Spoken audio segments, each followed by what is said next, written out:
할렐루야. 네, 사랑하고 축복합니다. 자, 5월은 가정의 달입니다. 그리고 이번 주일 첫 주일인데요, 어린이 주일로 지킵니다. 다음 주일은 어버이 주일, 또 그 다음 주일은 스승의 주일, 이렇게 지키게 되어지는데요, 오늘 우리가 자녀들을 향해서 소망을 품는 교회 공동체가 되어야 될 줄 압니다. 내가 품는 이 아이들은요, 이제 곧 기성세대가 될 겁니다. 우리 좀 전에 우리 하영이, 서영이 와서 찬양했는데, 이 아이들이요, 좀 지나면 저 성가대에 서게 될 거예요. 여러분, 그렇게 기성세대가 될 것이고, 또 다음 세대를 이끌어가게 될 것입니다. 그래서 우리는 이 아이들을 기도하며 양육해야 되는 거예요. 그래서 이론보다는 나의 삶을 앞세워서 그 아이들에게 모범적인 삶을 보여줘야 되고요, 때로는 책망보다는 칭찬해야 되고, 가르침보다는 동행, 다시 말하면 함께 같이 가는 그런 은혜가 우리 가운데 있어야 돼요. 그래서 이 시간 우리 함께 우리 권면하면서 인사하는 시간 가졌으면 좋겠습니다. 이런 인사했으면 좋겠어요. 다음 세대를 축복하며 기도합시다 라고 하는 인사를 옆에 있는 분들과 하겠습니다. 다음 세대를 축복하며 기도합시다. 교회 설립 55주년 맞아서 여러 가지 그 일들을 우리는 지금 하고 있습니다. 그 중에 이제 선교, 파송 선교를 우리가 결단하고, 우리 문철성 선교사님을 캄보디아로 파송을 했습니다. 그리고 우리 지지난주 수요일 날 출발해서 7박 9일 일정으로 바울이 그 전도했던, 바울이 사역했던 그 사역의 현장들, 우리가 좀 돌아보는 시간을 가졌습니다. 2000년 전 한 사람을 통해서 주님의 십자가 복음이 나라를 넘어 민족을 넘어 전해지는 과정을 담아내는 그런 그 과정이었는데요, 이게 너무 짧은 거예요. 너무 짧아서 제가 작년에도 성지순례를 갔다 왔는데 한 3일 할 걸 이틀에 하고 하니까 이게 뛰어다니게 되더라고요. 뛰어다니면서 여기 보고 또 뛰어다니면서 보고 이러는데, 이러다간 아무것도 기억에 남지 않겠다. 저는 이제 몇 번을 갔기 때문에 간 곳을 또 가서 다시 한번 보고 다시 한번 얘기 들으면서 그것을 담아내는 과정이었지만, 처음 가시는 분들은 나중에 갔다 오면요, 돌무더기 뛰어다니는 기억밖에 없어요. 왜냐면 거기 가면 다 무너져 있거든요. 그래서 이제 처음 간 데가 비시디아 안디옥에 갔는데, 가서 이제 막 사진을 열심히 찍으시는 거예요. 그래서 여기서 사진 찍지 마시라고, 여기보다 더 큰 돌무더기 있으니까 거기 가서 찍어도 된다고. 근데 이렇게 그렇게 그 무너진 기둥들 옆에서 사진을 찍고 하면 여기가 여기 같고 여기가 여기 같은 그런 모습이거든요. 그래서 제가 그러면서 여행 중에 한 게, 이게 사진이라도 열심히 찍어야 되겠다. 그래서, 왜냐면 나중에 이제 사진 가지고 설명하고 하면 되니까. 그래서 제가 열심히 사진을 찍었어요. 그래서 명의하게 되면 모여야 돼요. 명의하면 모여요. 왜냐면 사진 찍자고. 이게 어떻게 여행하다가 보니까 명의가 모이는 그 대명사가 돼가지고요, 그렇게 모여서 사진 찍고 이렇게 하면서 그 사역의 자리에 서 있었습니다. 여러분, 기도해 주시고 함께 해주셔서 감사했고요, 또 무사히 한 명도 아프지 않고 잘 다녀오게 돼서 너무 감사했습니다. 오늘 그런 거예요. 그 사도 바울이 가지고 있었던 열정, 그것이 열심으로 나타난 그 자리들을 우리가 돌아보면서 오늘 우리의 열정도 열심을 통해서 십자가가 증거되어지는 자리에 서야 되는 은혜가 우리 가운데 필요하다라고 하는 것을 깨닫는 시간이었습니다. 그래서 오늘도 우리 함께 그 은혜를 나누는 시간 가졌으면 좋겠습니다. 다윗 하나님을 갈망하다 16번째 시간인데요, 흘려보내는 은혜입니다. 여러분, 은혜가 흘러가는데요, 은혜가요, 저 밑에서부터 위로 흐를까요? 위에서부터 아래로 흐를까요? 은혜는 위에서부터 아래로 흘러가게 되어져 있습니다. 절대 은혜도 물이 흐르듯이 밑에서 위로 은혜가 흐르는 경우는 거의 없어요. 왜냐하면 하나님이 우리를 사랑하셨고 우리에게 은혜 주셨어요. 그리고 내가 먼저 은혜 받은 사람으로서 이제 은혜를 흘려보내는, 그냥 큰 사람만 흘려보내는 거예요. 절대 작은 자는 흘려보내지 못합니다. 왜냐하면 작은 자는요, 그 은혜만 그냥 갈망하는 거예요. 그러니까 내 그릇은 요만하게 만들어 놓고 여기만 채우겠다고. 하지만 하나님 주신 은혜의 자리는요, 넓이가 커지고 깊이가 깊어집니다. 그럼에도 불구하고 흘러요. 넘친다는 얘기죠. 여러분, 다윗은 주변 나라를 평정했어요. 우리 지난주 다윗이 어떻게 이 나라를 세워나가는지에 대한 말씀들을 함께 받는 줄 압니다. 그리고 나라의 조직이 개편되어졌어요. 그러니까 이제 이 모든 과정은 나라가 안정되어진 상황입니다.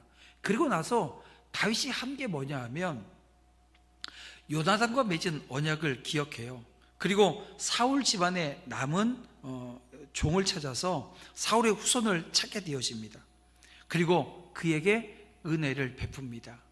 왜일까요? 하나님이 다윗에게 주신 은혜가 있는 거예요.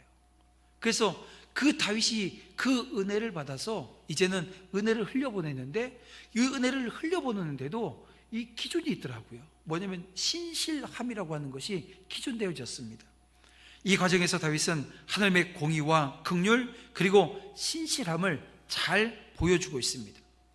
자, 왕정이 바뀌는 것 같은 아주 격변의 시기에는 큰 이익을 보는 사람이 있는가 하면 큰 손해를 보는 사람도 있습니다. 우리가 코로나라고 하는, 어떻게 보면 전 세계가 격변을 우리가 경험했는데요. 이때도 마찬가지예요. 어떤 사람은 흥했고 어떤 사람은 이게 어려움을 겪게 되어지는 그 과정에 있었던 것을 보게 되어집니다. 자, 사울의 종이었던 시바는 사울 가문이 몰락하자 그 재산을 관리한다라고 하는 미명 아래 그것을 누리고 있었던 것을 우리는 본문 1절과 3절을 통해서 보게 되어집니다. 그리고 1절을 보면 다윗은 내가 요나단으로 말미암아 그 사람에게 은총을 베풀리라 라고 말을 해요. 여기서 요나단으로 말미암아라고 하는 말은 그가 과거 이 사울을 피해서 이 도망하는 이 도피 생활을 할 때, 그러니까 어려움에 처했을 때죠, 요나단이 도와줘요. 호의를 베풀어요. 그러면서 그때 맺은 언약이 있었습니다. 즉 다윗은 이제 그 주위의 어려움이 평정되어졌어요. 그리고 여유를 찾게 되어졌어요. 요나단과의 언약, 그리고 자기에게 호의를 베푼 그 모든 것들을 기억하면서 그 약속을 지키고자 했던 것입니다.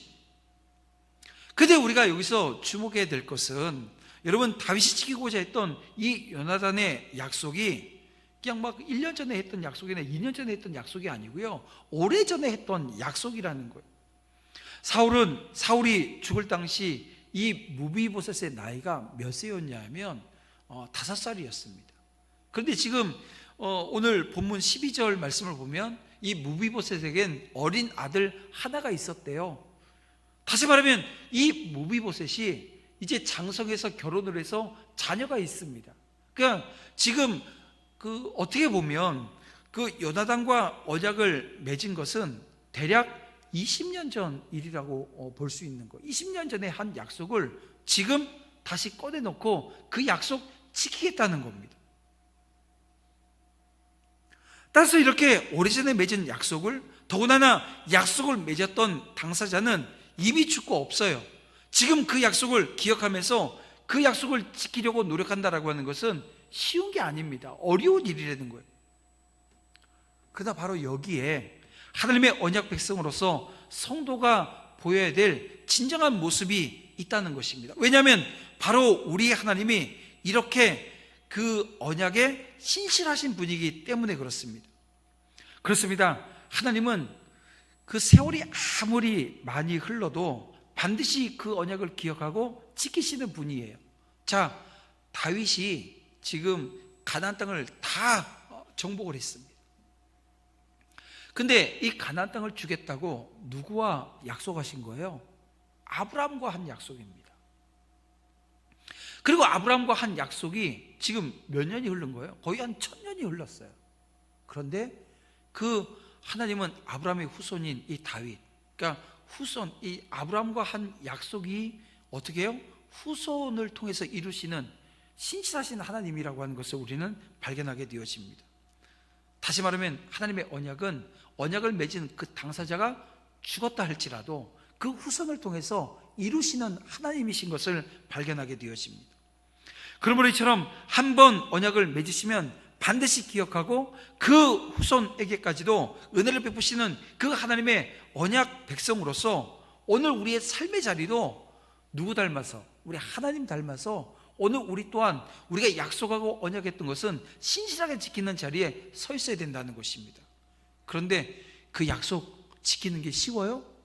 쉽지가 않아요. 어제도 저희 아들이 저한테 아버지 그 헬스장 함께 돈 좀 주세요 그러더라고요. 그래서 제가 야 아빠는 뭐 돈 찍어내는 사람이냐?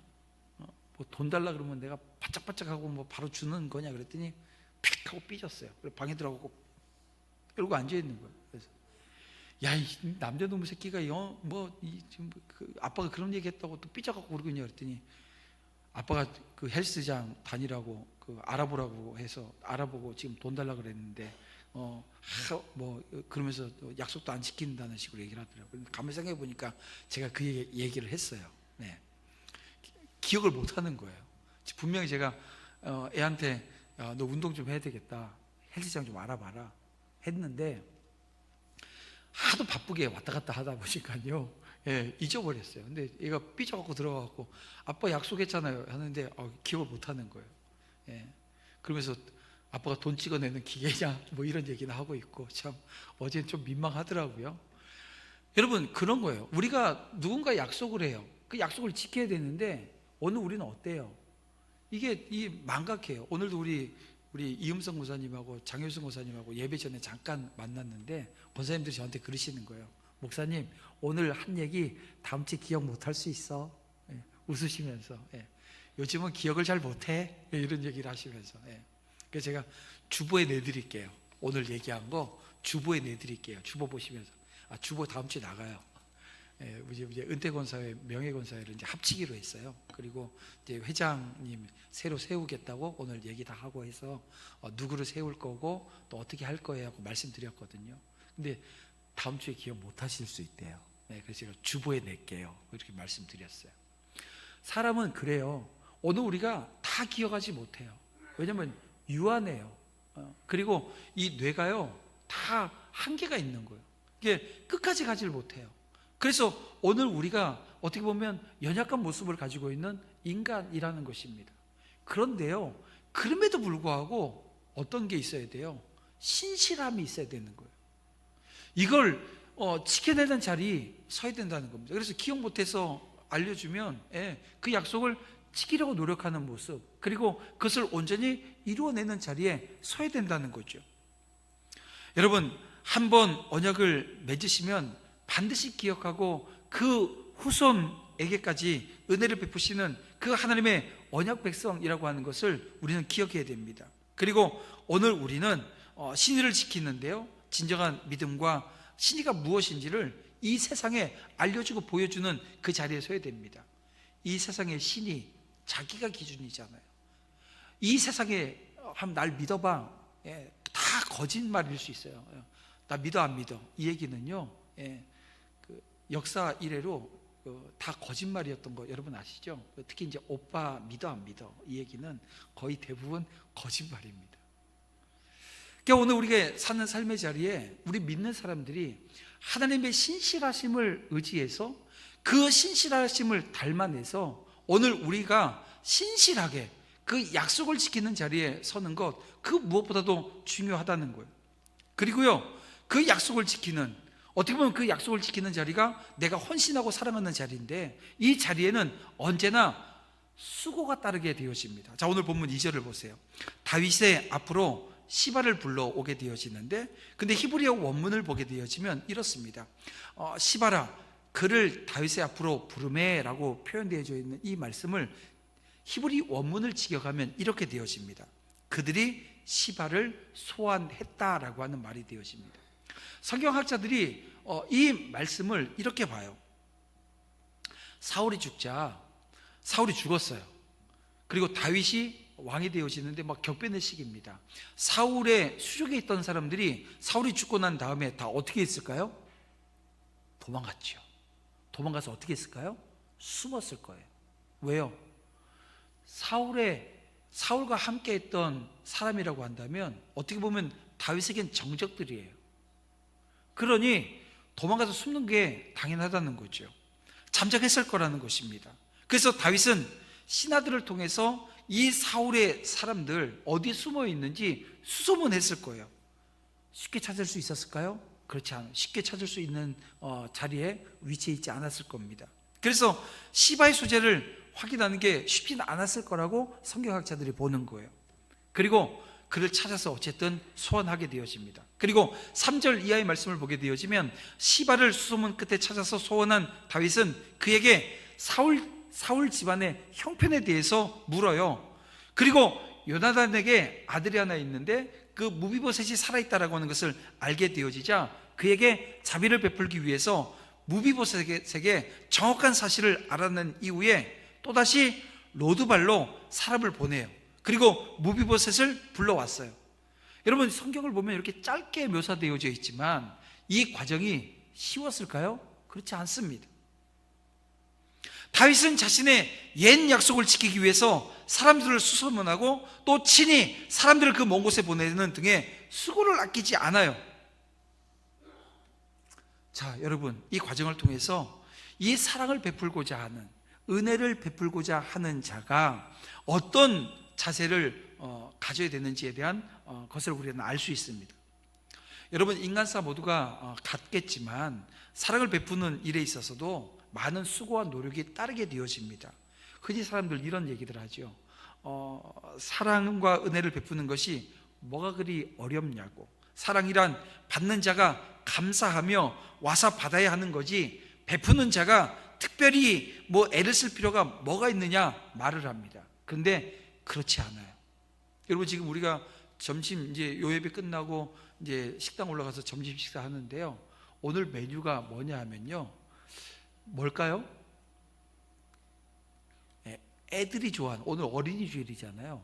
애들이 좋아하는, 우리 유초동무 애들이 좋아하는 음식이에요. 또 이 얘기하면 나 오늘 못 먹겠구나 하고선 또 안 올라가고 그러면 제가 지금 이 얘기하는 거 잘못 들으신 거예요. 시장을 2번 봤어요.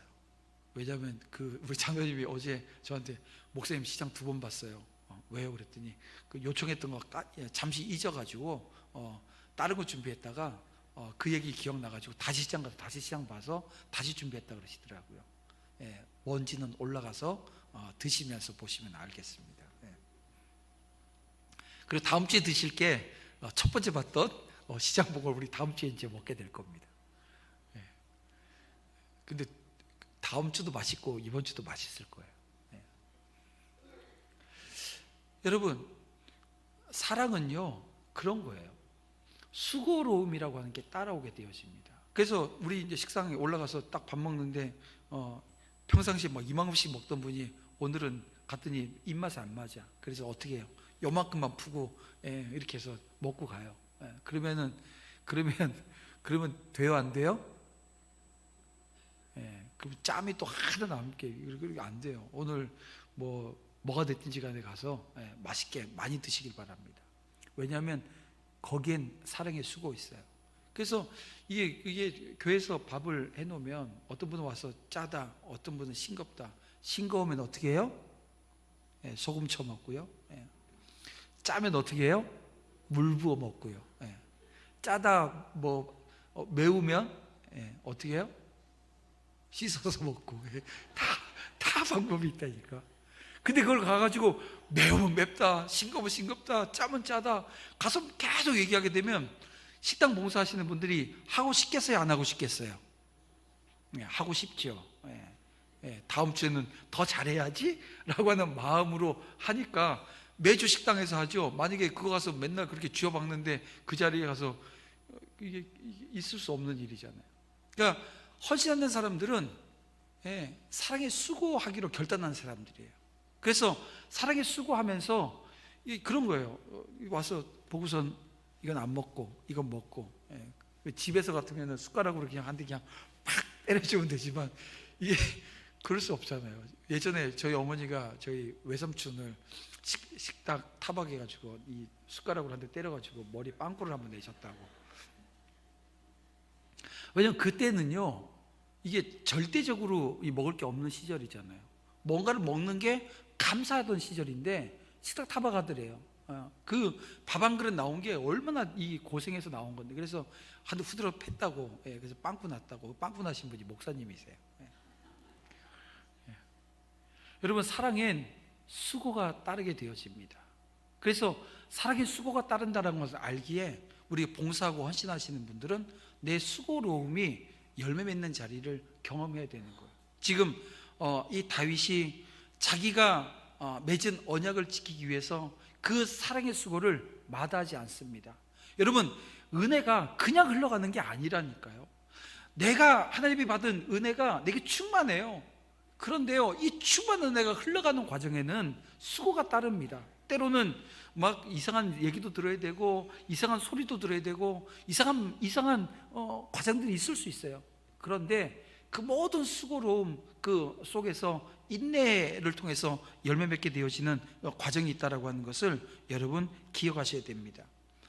또 하나, 사랑은 오히려 받는 자보다 베푸는 자에게 더 많은 수고와 노력이 따르는 법이라고 하는 것도 우리가 다시 한번 마음에 담아야 될 줄 압니다. 우리 주님께서 하늘 보좌에 가만히 앉으셔서 오늘 우리들에게 너희들이 와서 내가 주는 은혜를 받아가거라 그러셨어요? 안 그러셨어요. 어떻게 하셨어요? 친히 이 땅에 육신을 입고 오셨어요. 여러분, 하나님이 전능하신 하나님이십니다. 그 하나님이 우리 인간이 되어지는 과정이라고 하는 게 여러분 어떠셨을 것 같아요? 우리는 그냥 고난주간 일주일이 예수님의 고난이라고 생각하지만 아니라니까요. 예수님이 이 땅에 오신 성육신 자체가 고난인 겁니다. 왜냐하면 하나님이 인간이 되어지는 게 가장 큰 고난인 거죠. 근데 그 고난을 통해서 오늘 우리에게 어떻게 하셨어요? 은혜를 베풀어 주셨어요. 사도 바울 역시 에베소 교회를 향해서 어떤 얘기를 합니까? 사도행전 20장 21절 31절 말씀인데요, 내가 3년이나 밤낮 쉬지 않고 눈물로 각 사람을 훈계했다라고 이야기합니다. 그러니까 에베소에 3년을 머물렀어요. 그러면서 거기서 뭘 했어요? 사람을 기르는 일을 했어요. 그 두란노 소원을 만들고, 이번에 이제 우리가 서기순례 가서 에베소 유적지를 보면서 아고라라고 하는, 우리로 보면 시장입니다. 그 시장 터 안에 사도 바울이 사람을 길러냈던 이 두란노 소원이 있었을 거다라고 하는 이야기를 하시더라고요. 여러분, 그렇게 그 사도 바울이 수고로움을, 땀과 눈물과 수고를 통해서 말하자면 해산의 수고와 같은 그 일들을 해냈다는 것입니다. 마찬가지예요. 오늘 우리가 진실한 사랑을 위해서 자신의 시간과 물질을 투자하고 땀과 눈물이라고 하는 사랑의 수고를 아끼지 않을 때 여러분 아름답고 귀한 사랑의 열매를 풍성히 여러분 거둘 수 있는 거예요. 그런 사역자의 자리에 저와 여러분 서야 된다는 것입니다. 내가 아무것도 하지 않고 나는 땀도 안 흘릴 거야, 나는 눈물도 안 흘릴 거야, 난 시간도 안 쓸 거야, 나는 물질도 안 드릴 거야. 그러면서 어떻게 우리가 좋은 사역자가 되겠습니까? 사랑의 사역자는 여러분 내 것, 하나님이 내게 주신, 오늘 이제 오후 찬양 예배 때 레위기 마지막 하나님께서 주시는 말씀들을 잘 담아내세요. 왜냐하면 거기에 하나님께서 우리에게 주시는 은혜가 있어요. 사랑이 어떻게 전개되어지는지에 대한 말씀이 하나님께서 우리에게 원하시는 첫 열매를 드리라고 하는 것을 통해서 또 11조를 드리라고 하는 그 마지막 거룩을 이뤄내는 삶의 자리에 우리에게 요구하시는 그 말씀을 통해서 우리가 담아낼 수 있는데요, 그런 겁니다. 오늘 우리에게 주시는 은혜가 작지 않습니다. 그 은혜들을 흘려보내려면 사랑의 수고 있어야 됩니다. 또 보십시오. 요나단으로 말미암은 사울의 자손들에게 은총, 이제 히브리어로는 헤세드라고 하는데요, 이 은총을 베풀겠다라고는 다윗에게 3절에 보니까 시바가 뭐라고 얘기해요? 그가 다리를 저는 자니이다 라고 하는 이야기를 합니다. 이걸 굳이 이야기할 필요가 있었을까요? 없었을 것 같지 않아요? 게다가 시바는 사울 집안의 종이었으면서도 사울의 후손 무비보셋을 섬기지 않고 있었어요. 4절 말씀에 보면 뭐라고 되어 있어요? 로드발 암미엘 아들 미갈의 집에 있대요. 누구 집에 있어야 되는 거예요? 시바 집에 있거나 아니면 이 무비보셋 집에서 시바가 수정도는 자리에 있어야 되는데 자기는 다른 데 있어요. 그리고 무비보셋은 또 다른 데 뒀어요. 마땅히 더 잘 섬겨야 될 무비보셋을 외면하고 이 자신이 누릴 것만 챙겼던 것입니다. 여러분, 그 시점에서 다윗이 요나단과 언약을 기억하고 사울 집안을 회복하려고 했다는 거예요. 사랑하는 성도 여러분, 그래서 이 은혜가 흐르는데도 지혜가 필요해요. 어떤 지혜일까요? 바로 이런 지혜죠. 이해관계가 공정한지를 살피고 하나님의 법대로 바로잡는 지혜가 필요한 거예요. 다윗에게 하나님이 주신 은혜가 바로 이것입니다. 뭐예요? 이해관계가 공정한지를 살피는 거예요. 이해관계가 공정한지를 살피고, 그리고 나서 법대로 그것을 하려면 뭐가 있어야 돼요? 힘이 있어야 돼요. 우리는 이해관계가 어떤지는 알아요. 그런데 공정한지에 대해서는 잘 몰라요. 왜냐하면 기준이 자기가 되어지니까. 이게 나한테 유익하면 공정해 보이고, 내가 불이익이 있는 것 같으면 공정해 보이지 않는 거예요. 그런데요, 참 지혜는 그 공정이 내가 아니라 하나님 말씀이 기준이 되어집니다. 그리고 내가 아니라 다른 사람이 기준이 되어지는 거예요. 여러분, 그럴 때 온전한 관계 살피게 되어지고, 또 하나님이 주신 은혜, 그 은혜가 이 법 안에 있어요. 이 법대로 바로잡을 수 있는 과정을 만들어 낸다는 것입니다. 다윗은 시바의 말을 듣고 마길의 집에 있는 무비보셋을 왕궁으로 불러옵니다. 그리고 무비보셋이 당신 앞에 절하면서 자신을 당신의 종이라고 칭한 것은 사실 어떤 마음이었을까요? 무비보셋이 다윗을 향해서 두려운 마음이 있었던 거예요. 뭐냐면 할아버지는 죽었어요. 아버지도 죽었어요. 자기는 지금 장애인이에요. 숨어 있었거든요. 근데 갑자기 찾아왔어요. 얼마 만에요? 20년이라고 하는 시간이 지났거든요. 근데 그렇게 부르는 거예요. 아, 내가 죽을 수도 있겠구나, 이 마음으로 지금 온 거예요. 왜냐하면 조부인 사울이 다윗에게 행한 일을 모를 리가 없었던 거죠. 그러나 다윗은 오직 그 요나단과 맺은 언약만을 신실하게 지키려고 합니다. 다윗은 사울의 종 시바가 차지하고 있었던 사울의 유산을 그 무비보셋에게 돌려줘요. 그리고 왕의 식탁에서 함께 먹도록 합니다. 무슨 말이에요? 왕족의 지위를 회복시켜 준 거예요.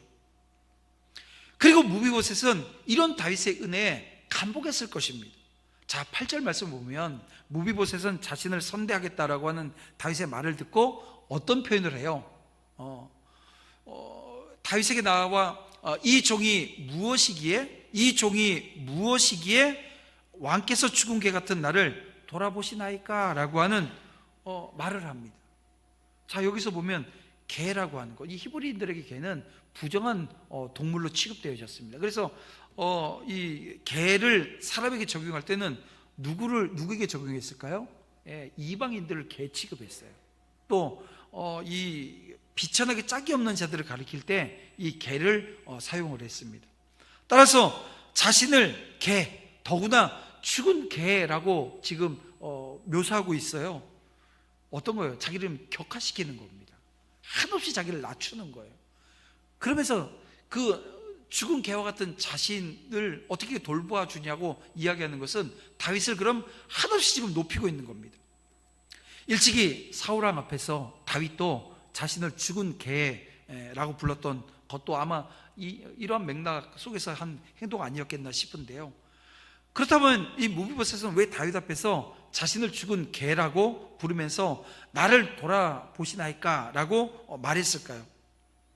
이것은 무비보셋이 다윗 앞에서 자신이 어떤 존재인지, 또 어떤 상황에 처했는지 알았기 때문입니다.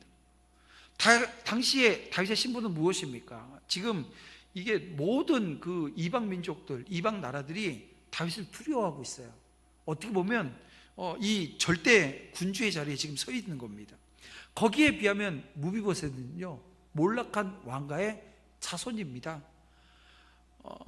더욱이 이 다윗의 원수가 되어지는 사울의 직계 혈족이에요. 그런 이유로 그는 지금까지 어디 있었어요? 산골에 숨어 지내고 있었어요. 여러분, 그러면 다윗의 부름을 받았어요.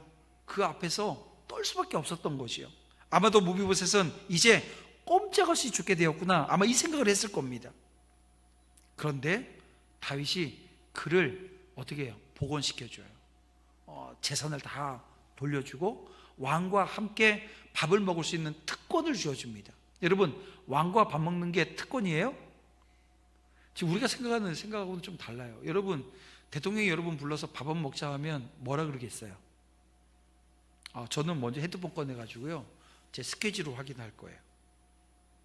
그러면 뭐라 그러겠어요? 제가 정신이 좀 나갔구나. 대통령이 밥 먹자 그러면 다른 일정 다 취소하고 밥 먹으러 가야 되죠? 갈 사람이 한 명도 없네, 여기는. 네. 시대가 바뀌었어요. 옛날엔 그랬는데요, 지금은 밥 먹자 그래도 건강하면 밥 먹지요, 이렇게도 얘기하고요. 안 갈 수도 있고요. 시대가 바뀌었어요. 그래서 우리가 사실 이 왕과 함께 밥을 먹는다라고 하는 이게 얼마나 큰 특권인지에 대해서는 이게 상실되어 있어요. 그런데 이상하게 저하고 밥 먹으면 제 앞에서 밥 안 먹으려고 그러더라고요. 그래서 제가 그래서 저 뭐 묻었어요? 냄새 나요? 제가 이런 질문도 하거든요. 밥 먹는 게 어렵대요. 밥 먹기 뭐가 어려워요? 밥만 잘 먹더만. 근데 꼭 이게 인사처럼 그런 얘기를 해요. 여러분, 왕 앞에서 함께 식사를 하는 거, 이 지금 절대 군주입니다. 다윗은. 이 다윗과 매일같이 함께 식탁에서 떡을 나눈다? 이건 엄청나게 큰 특권이에요. 왜냐하면 그런 거잖아요. 왕과 함께 속닥속닥 밥 먹으면서 얘기를 하는 거죠. 귓속말하는 사이라고 하는 것은 대단한 위치에 있는 겁니다. 이 얼마나 놀라운 일이 지금 벌어진 겁니까? 그래서 무비보셋은 자신의 운명이 어떻게 될지를 모르고 두려워하고 있다가 이런 엄청난 소리를 듣고 이 팔절과 같은 말을 할 수밖에 없었던 거예요. 여러분은 이런 이 8절의 말씀을 보면서 무엇을 느끼시나요? 그저 다윗이 무비보셋에게 은혜를 베풀었구나 라고 하는 생각에 그치면 안 된다는 거예요. 여러분, 본문에 등장하는 무비보셋의 모습이 바로 오늘 저와 여러분의 모습입니다.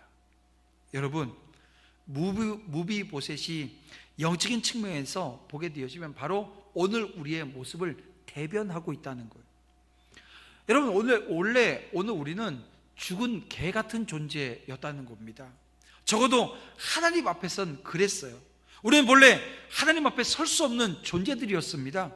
우리는 하나님 앞에서 죽어 마땅한 자들이었다는 거예요. 실로 우리는 죄로 인해서 사단에 속했고 하나님을 대적하던 하나님의 원수들이었습니다. 그래서 오늘 우리는 늘 하나님의 심판을 두려워하는, 두려워 떠는 자리에 서 있었어요. 하나님의 심판이 어떻게 임해요? 죽음으로 임해요. 여러분, 오늘 우리 모든 사람은 다 죽습니다. 믿는 사람도 죽고 믿지 않는 사람도 죽어요. 그 죽음이 공평한 것처럼 보여요. 그런데 예수님께서 다시 오신대요. 어떤 모습으로요? 심판주로 이 땅에 다시 오신대요. 그때 다시 사망이 있는데 오늘 우리 믿는 하나님의 자녀들에게 이 두 번째 있을 사망이 있대요, 없대요? 없대요. 그래서 오늘 우리가 죽는 이 죽음을 두려워하지 않습니다. 제가 코로나 기간에도 우리 권사님들 중에 그런 얘기를 해요. 목사님, 내가 코로나 주사 맞는 건 무서워 죽겠어요. 그런데 죽는 건 하도 안 두려워요. 그래서 아니, 코로나 주사 맞는 게 왜 두려워요? 아파요. 왜 예방주사 맞고 몸살 있고 막 아프신 분들 그 1차, 2차 맞으면서 있으셨잖아요. 3차 맞으라 했더니 맞기 싫은 거예요. 왜냐면 아프니까. 맞고 나면 한 일주일을 아프신 분들이 계셨거든요. 저도 1차 맞고 아프고 2차 맞고 아프고 그리고 나서 코로나 걸렸는데 죽을 뻔하고, 그래서 아팠는데 안 아프들 거라 그랬는데 죽을 뻔하고 나니까 3차는 못 맞겠더라고요. 왜냐하면 굳이 저걸 또 맞아서 또 아플 필요가 있겠나, 뭐 이런 생각이 갑자기 들더라고요. 어쨌든 여러분, 오늘 우리 믿는 사람들은 죽음을 두려워하지 않습니다. 왜요? 예수님께서 우리를 위해서 죽으셨어요. 오늘 이 무비보셋의 표현처럼 죽은 개 같은 오늘 우리를 위해서 여러분 십자가 지시기 위해서 이 땅에 오셨고 오늘 우리를 그렇게 돌보아 주셨어요. 우리를 살려주셨어요. 생명 가운데 세워주셨어요.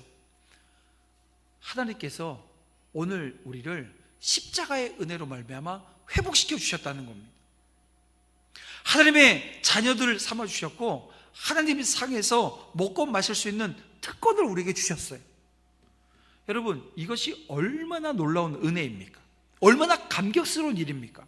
그래서 오늘 우리가 이 감격을 가지고 살아가는 삶의 자리에 서야 되는 거예요. 오늘 우리에게 이 놀라운 은혜를 베푸신 하나님 앞에서 오늘 8절에 이 무비보셋처럼 자신을 낮추고 한없는 감격 속에 날마다 하나님을 찬양하는 삶의 자리에 저와 여러분 서야 될 줄 믿습니다. 은혜가 임하게 되어지면 그 임한 은혜로 말미암아 감격된 자리에서 하나님을 찬양하는 저와 여러분 되어질 때 이 세상은 오늘 우리의 모습을 통해서 하나님을 알아가는 거예요. 알게 되어지는 거예요. 전해지는 거예요. 비록 요나단이 세상을 떠났지만 다윗은 그와의 약속한 바를 그 아들에게 수행을 해요. 억울하게 빼앗긴 재산도 회복시켜줘요. 이처럼 공의로운 통치자는 억울한 자들의 권리를 되찾아줍니다. 이것이 참된 지혜예요. 그래서 은혜를 머금은 자는요, 참된 지혜의 자리에 서게 되어집니다. 참된 지혜자가 어떤 일을 행해야 될지를 분명히 알고 서게 되어진다는 거예요. 시바에게 아들이 15명이 있었고요, 종이 20명이나 있었다는 것입니다. 여러분, 그것은 사울의 재산을 차지하고 호화롭게 살고 있었음을 우리는 짐작할 수 있습니다. 그런데 이 모든 것을 사울의 손자 무비보셋에게 다시 빼앗긴 셈이 되었죠. 다윗은 사울의 종 시바가 사울의 상속자처럼 되어버린 현실을 바로잡았어요. 그리고 무비보셋의 종이 되게 조치를 했고, 무비보셋은 왕과 함께 식사하는 왕족 같은 사람임을 주지시켜 주었습니다. 시바는 이 다윗의 명령을 따를 수밖에 없었어요. 원래대로 무비보셋의 종으로 돌아갑니다. 무비보셋이 계속 왕과 함께 식사를 했다라고 하는 것, 그리고 그에게 미가라고 하는 아들이 있었다라고 하는 것은 다윗이 요나단과 맺은 언약을 신실하게 이행해서 그 후손을 지켜주었다라고 하는 내용이 되어집니다. 이처럼 여러분, 하나님 앞에 정직하고 신실하게 행하는 사람들이 있기에 세상엔 질서가 바로 잡히는 거예요. 여러분, 오늘 이 세상에 질서가 왜 어그러져요? 왜 정의가 사라집니까? 우리가 잘못 살고 있기 때문이라는 거예요. 오늘 우리가 하나님의 신실하심처럼 오늘 우리가 온전히 그 신실함 가운데 서 있다고 한다면 왜 세상의 질서가, 왜 이 세상의 정의가 어그러집니까? 여러분, 그 모든 것이 우리의 책임이라고 하는 것을 다시 한번 통감했으면 좋겠어요. 그리고 회개하고 내 삶의 자리를 바로 잡아내십시다. 그리고 그 자리에 서십시다. 그런 은혜가 우리 가운데 있기를 주님의 이름으로 축원함을 드립니다. 이제 말씀을 맺고자 합니다. 여러분, 시바와 이 무비보셋의 이야기, 이 이야기는 다윗이 범죄하기 이전에 있었던 일입니다. 그러면 이 다윗이 범죄하기 이전에 지금 시바와 무비보셋의 이야기를 이렇게 삽입해서 놓은 이유가 있겠죠? 분명히 이유가 있다는 거예요. 어떤 이유일까요? 바로 이렇게 바로잡힌 질서가 뭐로요? 다윗이 범죄하면 어떻게 돼요? 무너져 버린다는 거예요. 사랑하는 성도 여러분, 하나님께서 우리에게 은혜 주셨어요. 우리가 은혜를 입어 사는데 그 은혜를 망각해 버려요. 그리고 하나님께 은혜가 없는 자처럼 살게 되어질 때 오게 되어진 첫 번째는요, 범죄입니다. 그리고 그 범죄는 하나님 은혜로 말미암아 세워진 그 질서가 붕괴되어지는 거예요. 정의가 사라져 버리는 거예요. 다윗에게는 이 하나님 앞에서 요나단과 그 맺은 언약을 하나님 앞에서 지킬 때 모든 것이 제자리를 찾고 순조로울 수 있었다는 겁니다. 마찬가지예요. 오늘 성도들이 신실하게 살아갈 때 세상의 질서가 회복되어질 줄 여러분 믿으시길 바랍니다. 오늘 우리 성도들이 정말 신실하게 살아갈 때 불의한 자가 대가를 치르는 그런 역사가 있게 될 겁니다. 오늘 우리 성도들이 신실하게 살아갈 때 억울한 자가 회복되어지는 역사가 여기저기서 일어날 거예요. 여러분, 이것이 하나님의 나라가 세워지는 과정 아니겠습니까? 오늘 우리가 하나님을 갈망하는 자리에 서서 하나님 주신 은혜를 머금고 그 은혜를 이루어나가는 삶의 자리에서 하나님 주시는 축복이 오늘 이 공동체를 넘어, 이 교회를 넘어 이 세상에 증거되어져야 되는데요, 그러기 위해서 먼저 오늘 우리가 하나님의 은혜가 어떻게 내게 임하고 또 어떻게 흘러가는지, 그리고 그 과정 속에서 다윗이 어떤 모습을 보여줬는지를 우리는 말씀을 통해서 살폈습니다. 오늘 한 주간 살면서 내 삶을 돌아보길 원해요. 그리고 하나님의 그 정의, 하나님의 신실하심이 내 삶에 어떻게 지금 나타나고 있는지를 점검하시길 바랍니다. 돌아보시길 바랍니다. 그리고 나를 통해서 이루실 그 하나님의 나라를 바라볼 수 있는 영적인 감각과 눈이 띄어지는 은혜가 있기를 주님의 이름으로 축원함을 드립니다.